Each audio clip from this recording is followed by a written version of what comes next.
बिहार में भी चुनाव का बिगुल नहीं बजा है, लेकिन चुनावी बेला से पहले ही नीतीश कुमार बड़े बड़े फैसले लेने शुरू कर चुके हैं, जिसका असर चुनाव में भी पड़ सकता है। इसीलिए बिहार में सीएम नीतीश कुमार ने युवाओं को लुभाने के लिए बड़े फैसले किए हैं और जिसका असर पूरे प्रदेश में पड़ेगा और जनता में उसे वोट के तौर पर भी भुनाने में काम किया जा सकता है। दरअसल बिहार में 2025 में चुनाव होने हैं और विधानसभा चुनाव के लिहाज से नीतीश कुमार ने 4 लाख से ज्यादा युवाओं को सरकारी नौकरी देने का फैसला किया है। दरअसल बिहार में इन दिनों इसी फैसले के बाद से राजनीति सरगर्मी तेज है, क्योंकि पहले उनके दूसरे पार्टनर आरजेडी, जो कि पहले साथ सरकार में थे लेकिन बाद में दोनों में विछड़न हो गई, तब तेजस्वी यादव ने बड़ी संख्या में युवाओं को नौकरी दी थी।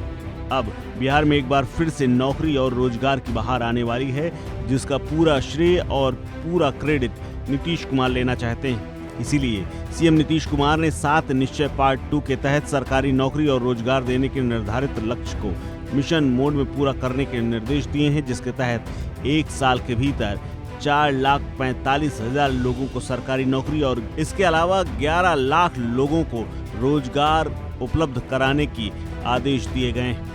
अगले 3 महीने में करीब 2 लाख लोगों को सरकारी नौकरी का नियुक्ति पत्र दे दिया जाएगा। इसके अलावा सभी विभागाध्यक्षों को यह निर्देशित कर दिया गया है और सीएम नीतीश कुमार तो यहाँ तक कहते हैं कि परीक्षा में होने वाली गड़बड़ियों पर विधानसभा के अगले सत्र में एक सख्त कानून लाएंगे। इसके अलावा आपको बता दें कि राज्य के तमाम विभागों में करीब 4 लाख से ज्यादा पद खाली पड़े हुए हैं।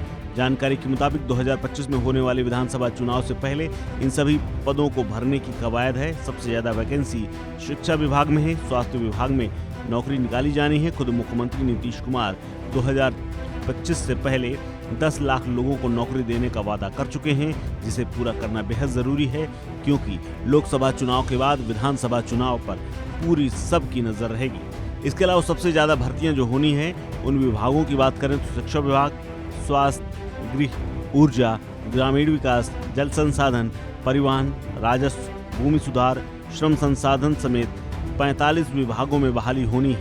ऐसे में आने वाले वक्त में बिहार की युवाओं के लिए नौकरी की बहार ही होगी। आपको बता दें कि लोकसभा चुनाव खत्म होते ही नीतीश कुमार ने पहली जब कैबिनेट बैठक की उसमें 25 एजेंडों पर मुहर लगाई। सबसे महत्वपूर्ण मुद्दा बेरोजगारी भत्ता नियमावली रहा। इसके अलावा लोगों को रोजगार देना भी दूसरा मुद्दा रहा।